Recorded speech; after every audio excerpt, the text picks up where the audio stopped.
topic natin sa araw na ito ay masakit na sakong at masakit na paa. Marami sa atin sumasakit dito sa pinakasakong natin. Maraming mga tao may ganyang problema. Ipapaliwanag natin bakit sumasakit ang kanilang sakong. Nakikita nyo sa x-ray na ito ay may tumubong parang tinik dun sa inyong sakong. Kaya siya sumasakit. Ito ay isang calcium deposit. So, yung buto may tumubo dun sa inyong sakong mula sa calcium na siyang dahilan ng pagkakaroon ng kirot. Lalo na doon, pag tinatapak nyo yung inyong paa at tatama dun sa laman, doon sasakit. Madalas to dun sa pinakailalim ng inyong paa o yung tinatawag nga nating sakong. Calcium deposit yan ha. At may problema din sa buto, dun sa muscles, at saka dun sa ligaments ng inyong paa. Kasi nga, laging nasasaktan kapag kayo ay nagja-jogging, mali ang inyong sapatos, sobrang sikip, o kaya ay medyo bumibigat tayo o tumataba. Matagalan ang pananakit nito, talagang yung iba pinahihirapan. At maraming mga sakit ay may kasamang ibang sakit din, kaya nagkakaroon ng ganong problema. Isa na nga dito yung tinatawag na plantar fasciitis. Ipapaliwanag natin mamaya ano yun.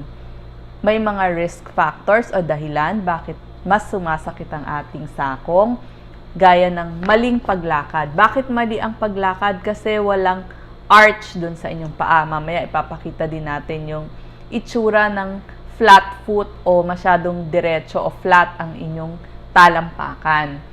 Sa sobrang pagtakbo, jogging, kung ang trabaho nyo, maghapon nakatayo, bumibigat, pag may diabetes din, naaapekto yung nerves, at maling mga sapatos na ating ginagamit. Yan ang kadalasang dahilan ng pagsakit ng ating paa. Ito din ang another drawing. So, dyan may tumubong parang tinik dun sa inyong sakong. So, ito yung tinatawag nating heel bone. So, minsan, maraming mga dahilan kung bakit apektado to kasi may mga problema din dito sa bandang taas o dito sa ilalim ng inyong paa. Ito yung tinatawag nating plantar fasciitis. So, magkasama yon. Kapag nahihila itong ligament na ito, nagkakaroon din ng sakit dito sa inyong sakong. So, madalas magkasama yung problemang yon. Mga dahilan ng pagsakit ng ating paa at ng ating sakong, pwede na fracture. Hindi nyo alam, natapilo kayo, may konting fracture dyan sa inyong buto. Kapag umiidad tayo, alam nyo, napupudpud na yung taba o yung laman, yung shock absorber natin dyan sa ating sakong. Pag nipis niyan, pagtapak natin, syempre sasakit yung buto. Yung sinabi nga natin, yung fascia dyan, nagkakaproblema. O kaya yung dito, yung tendon sa likod ng ating binti. Magkakasama yung mga sakit na yan. May iba't ibang dahilan ng pagsakit nga ng ating sakong, ng ilalim ng ating paa, at ng buong binti na rin. Yan.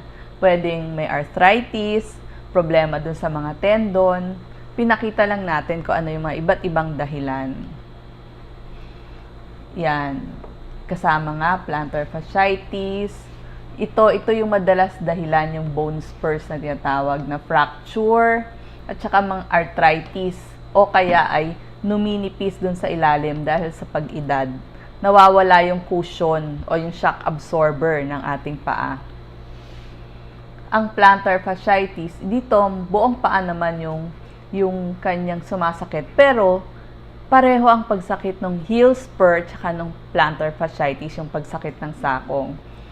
Madalas nandito siya sa may sakong o kaya naman dun sa buong paa. Tapos, sasakit siya dun pag unang tapak ninyo sa umaga. Diba? Siyempre, hindi nagamit yung buong paa. Ngayon, pagtapak nyo dun sa inyong paa, dun siya sasakit pag ginamit ninyo. Parang tinutusok, ang sabi ng iba, parang hinihiwa. So, ganun siya kasakit. At saka halimbawa naman, nagpahinga kayo, matagal kayong sumakay ng jeep, ng bus o ng kotse. Pagbaba nyo, dun sa unang tapak, doon siya sumasakit.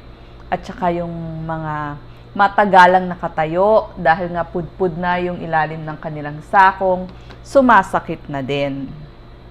Yan yung mga dahilan. Ito pa isang dahilan, ito yung sinasabi kong flat foot. Dapat may arko dyan. Pero ang problema, dun sa normal na paa, ito yung normal na paa. Yung iba, masyadong flat foot. Kaya naiiba yung kanilang pagtapak. So, nagiging dahilan yan ng pagtubo nung parang tinik nga dun sa inyong ilalim ng sakong. Yan, another picture lang. Ito yung flat foot. Ito, ganito ang gusto natin. Bakit natin pinapaliwanag to? Kasi yung gamutan, magdedepende dyan sa arch ng ating paa o yung arko. Ano ang mga dahilan para matanggal yung sakit dun sa ating talampakan? Lagyan mo ng kutsyon dito sa iyong sakong. Lagyan mo ng arch dito nga. Kaya magbibili tayo ng pang-support. Sa gabi, pwede nyong balutan, tamang paglakad. Yung iba, pwedeng malamig kapag sobrang sakit. Pero yung iba, pwede rin maglalagay ng mainit na tubig sa isang bote. At mga 10 to 15 minutes, lalagyan ng warm compress. Siyempre, kailangan yung mga foot support natin, katulad ng mga sapatos, tamang klase ng sapatos. Tama din yung fit ng inyong sapatos, hindi sobrang sikip, hindi sobrang luwag, para may suporta ang inyong paa. Mag-i-stretching o warm up pagkagising sa umaga, kasi nga unang tapak So, kailangan doon kayo nag-stretching. Tapos, yung shoes ninyo, kailangan medyo may taas. Tayong mga Pilipino, napakahilig natin sa tsinelas na manipis, kaya napupudpod ang ating sakong. At kung bumibigat na tayo, kailangan magbawas-bawas tayo ng ating timbang. Ito yung mga example na pwede natin gawin. May mga nabibili nito sa mga botika, panglagay dun sa inyong sakong. Ilalagay dun sa sapatos. Ito yung mga exercises, kumuha ng bola at ipagulong-gulong. Pwede din yung bote na may mainit na tubig, 10 to 15 minutes, ipagulong-gulong nyo sa ilalim ng inyong paa.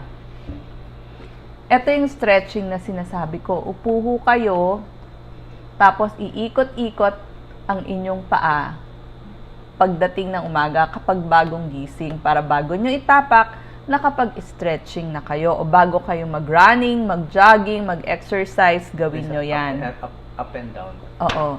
Up, down, pwede yon. O pwede rin paikot. At pag masakit ang inyong paa, pwede rin kayo na ang mag-self-massage. Umupo lang kayo, mag-D4 kayo at i-self-massage dito sa inyong talampakan.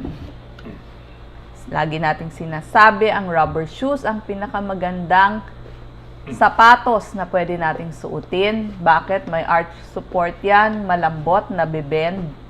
Kahit tumayo kayo ng maghapon, may suporta, may shock absorber ang mga ganitong sapatos. Kung gusto nyo naman ng sandals, meron ding mga malalambot na sandals at makikita nyo may 1 inch.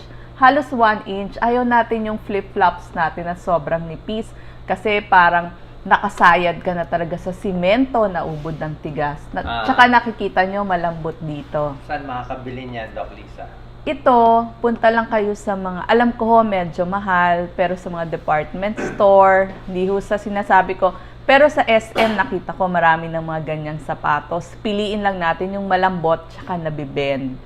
May kamahalan lang konti kumpara dun sa mga baklaran, pero kung kayo naman ho ay nasa probinsya, halos lahat ay may department store na doon, pwede nyong bilhin. Yung huli nating treatment, pwede din ng opera, pero kung pwede sana, pinakahuli na yan. Or talagang sobrang sakit na, bago natin ipagawa. Sino ang mga gumagawa niyan? Yung mga doktor na orthopedic surgeon. So tayo, magpapagamot tayo sa orthopedic surgeon kapag masakit ang ating talampakan. Pwede rin po tayong pumunta sa mga rehab medicine doctor para sa ating physical therapy o magpaturo sa ating mga physical therapist. Marami silang maituturo sa inyong mga stretching at exercises at para ma-relieve yung pain na nararamdaman ninyo. Anong gagawing test? X-ray. Pero hindi lahat na, yung iba kahit wala pang tinik, nakakaramdam na rin sila ng masakit na paa. Kailan po talaga emergency yan? Syempre kapag buwan na nararamdaman nyo or kaya biglang sobrang sakit, baka hindi nyo alam na trauma, na aksidente kayo, pupunta na kayo agad sa inyong doktor kasi sabi nga natin baka na-fracture kayo. So, yun lang ho. Sana makatulong dahil napakaraming tao ay problema talaga itong pagsakit ng paa at ng sakong. Like and share po.